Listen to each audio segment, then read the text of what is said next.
धाकड़ खबर बेखौफजुमा बेबाक अंदाज।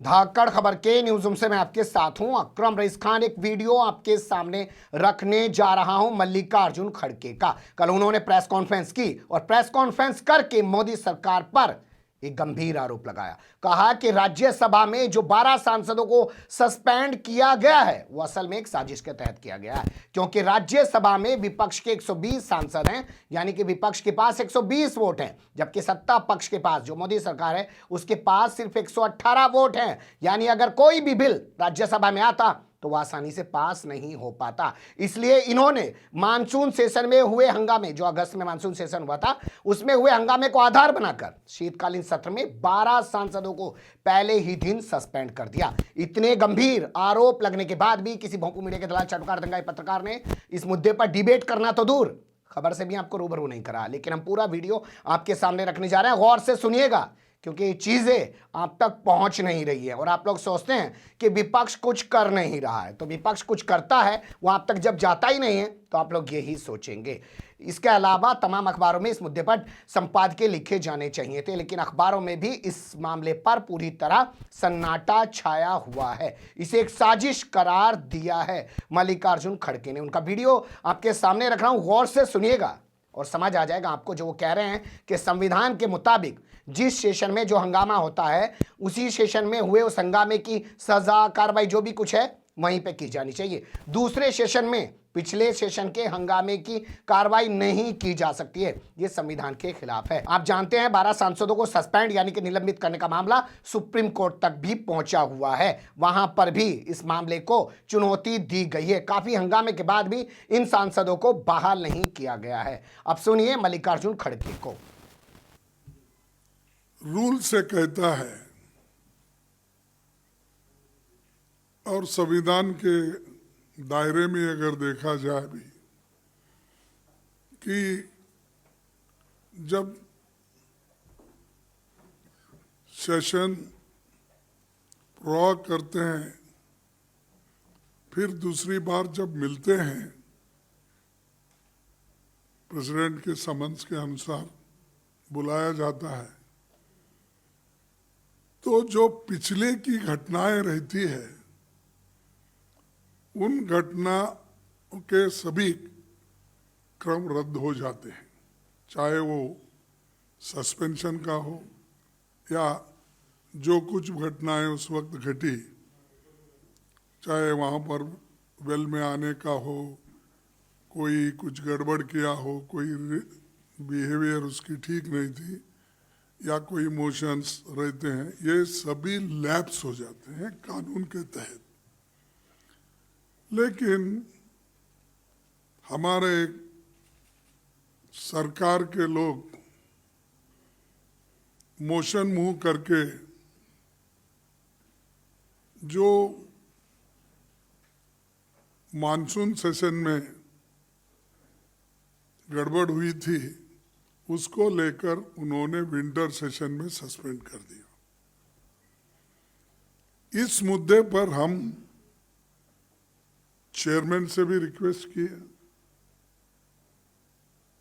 सरकार से भी कहे, सदन में हम बार बार उठकर सारे अपोजिशन पार्टी के लोग, मैं सभी को धन्यवाद देता हूं क्योंकि सभी लोग हमारे साथ जुड़े और सभी ने एक होकर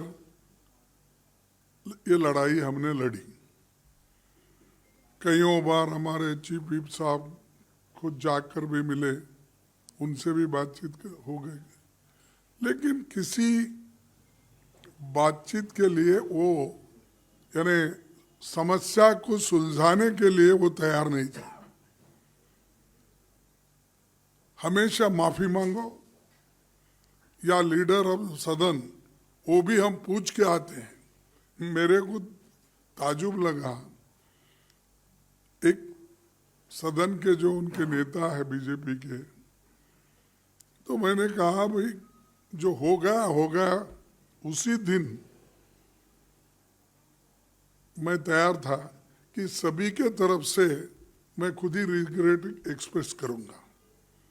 क्यों इसको बढ़ाते हो? एक तो गलत किए हो फिर ऊपर से चोरी ऊपर सिरजोरी, क्या बोलते उसको, सीना जोरी, वैसा। तो गलती तो आपने किया और शिक्षा हमको दे रहे हैं, और सही आप अपनी बात को सही बार बार कह रहे हैं, सही है सही है। तो इसीलिए हम कोशिश करने के बावजूद भी उन्होंने हमारी बात को नहीं माना। मैं बाद में सोचा ये क्यों ऐसा हुआ। उनकी मंशा क्या थी कि हर बिल अर्जेंटली पास कर लेना, दिन में पास कर लेना, उसका डिस्कशन नहीं होना, और किसी ढंग से वो अपने काम को, अपने एजेंडा को पूरा करना चाहते थे। इसकी वजह मैं थोड़ा सोचा क्यों ऐसा करें। तब मेरे पास आंकड़े मैंने जमाए। आंकड़े ऐसे हैं, यूपी के 68 राज्यसभा मेंबर हैं, अदर अपोजिशन पार्टी के 50 हैं, इंडिपेंडेंट 2 है, तो हम अपोजिशन के लोग 120 हो गए, और एनडीए के आंकड़े हैं 118। तो उन्होंने ये सोचा अगर ये जो बिल हम ला रहे हैं इसकी अगर वोटिंग हो गई, अगर डिवीजन पूछा गया, तो हम तो माइनॉरिटी में हैं। तो ये सोचकर ही उन्होंने फर्स्ट आते ही फर्स्ट डे 12 लोगों को सस्पेंड किया। उस 1-2 लोगों का तो बुलेटिन में नाम भी नहीं था, और बाकी के लोग तो कोई गए नहीं। और कानून के तहत आप 12 लोगों को नेमिंग करना पड़ता है। भाई आपकी गलती ये है, आप कुर्सी पे बैठे हुए थे या ठहरे हुए थे, आपने किताब फेंकी, आपने फाड़ा। हर 12 मेंबर्स को उनको नेमिंग करके कहना पड़ता है ये चार्जेस तुम्हारे ऊपर है, आपको सस्पेंड क्यों नहीं करना। लेकिन इधर उनका ध्यान नहीं था। उनका ध्यान ये था कि मेजॉरिटी कैसा बना लेना। इस मेजॉरिटी बनाने के लिए उन्होंने ये तरकीब ढूंढी कि लास्ट सेशन में जो लोग गड़बड़ किए थे उनका नाम इस सेशन में लेकर उन्होंने किया। वो भी किनको किया, जो 10 तारीख किए उनको नहीं किया, जो 11 तारीख जो वेल में थे उनको सबको किया। तो ये एक साजिश सरकार की, और इसको वो अपने एजेंडा में लाकर किसी ना किसी तरह सारे कानून पास कर लेना भी चाहते थे, और जो महत्व के मुद्दे थे मैंने जैसा बताया उनको, वो उन मुद्दों को फेस करना नहीं चाहते थे। चाहे इन्फ्लेशन का हो, अनएम्प्लॉयमेंट का हो, जीडीपी का हो, पेगासस का हो, फार्मर्स का हो, या लखीमपुर खेरी वहाँ का जो मिनिस्टर है, minister of state home affairs Ajay Mishra, उनका सुपुत्र जिसने गाड़ी चला दी, एक जर्नलिस्ट और 3 फार्मर्स को मार दिया। ये हम नहीं कह रहे, ये तो उपयोगी मुख्यमंत्री हैं, उनकी जो एसआईटी है उसने कहा उपयोगी। हमारे लिए तो निरुपयोगी है, लेकिन उपयोगी के एसआईटी जो उन्होंने कॉन्स्टिट्यूट की, उन्होंने इंडिकेट किया कि ये एक्सीडेंट नहीं, ये अचानक घटना नहीं, ये जो घटना है इससे कॉन्स्पिरेसी है, और इस कॉन्स्पिरेसी में उन्होंने मारा है। तो कॉन्स्पिरेसी के पीछे कौन है, ये सब हम पूछना चाहते थे। और ऐसे जिनके सुपुत्र किसानों के ऊपर ऐसा जुल्म किया, उनका मर्डर किया, उनके पिता तो यहाँ होम मिनिस्टर है और वो होम मिनिस्टर प्रधानमंत्री के बगल में बैठते हैं, शाहजी के बगल में बैठते हैं। तो इसका इन्फ्लुएंस होता है, क्योंकि अगर वो भी होम मिनिस्टर में है तो इंक्वायरी में इसका असर पड़ेगा इंक्वायरी के ऊपर। तो इसीलिए हम चाहते थे कि उन्होंने इस्तीफा दे।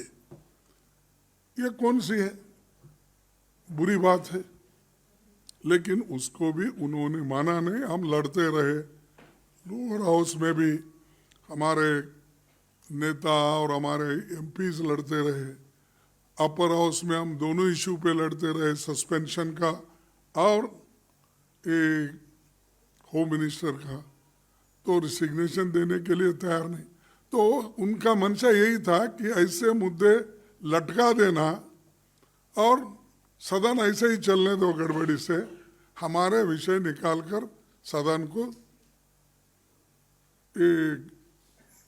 बंद करो। उन्होंने आज सदन को समाप्त किया एक दिन पहले ही। और सुन लिया आपने। अब आप फिर वही कहेंगे कि विपक्ष बोलता नहीं है, तो विपक्ष तो बोलता है, जितनी भी उसके पास ताकत है उसके हिसाब से बोलता है, लेकिन दलाल मीडिया जो है वो आपके सामने खबरों को रखता नहीं है। ये काफ़ी गंभीर मुद्दा है, लेकिन इस पर पूरी तरह सन्नाटा छाया हुआ है। हमारी जिम्मेदारी थी कि हम आपके सामने रख दें। बाकी आप लोग अच्छी खबरें कितनी वायरल होती हैं हम भी जानते हैं, और बुरी खबरें किस तेज़ी से वायरल होती हैं वो भी हम जानते हैं। लोग देखना और सुनना आजकल क्या चाहते हैं ये भी हमें जानकारी खूब है, लेकिन फिर भी चीज़ों को उठाना रखना बंद तो नहीं कर सकते। बने रहेगा धाकड़ खबर के साथ। फिलहाल कमेंट्स के रूप में आप लोग अपनी राय दे सकते हैं, खबर को लाइक कर सकते हैं, चैनल को सब्सक्राइब कर सकते हैं और ज़्यादा से ज़्यादा हमारी खबरों को शेयर कर सकते हैं। फिर ऐसे ही किसी सुलगते हुए या उलझते मुद्दे लेकर मैं आपके सामने हूँगा हाजिर। फिलहाल अभी मुझे दें इजाज़त।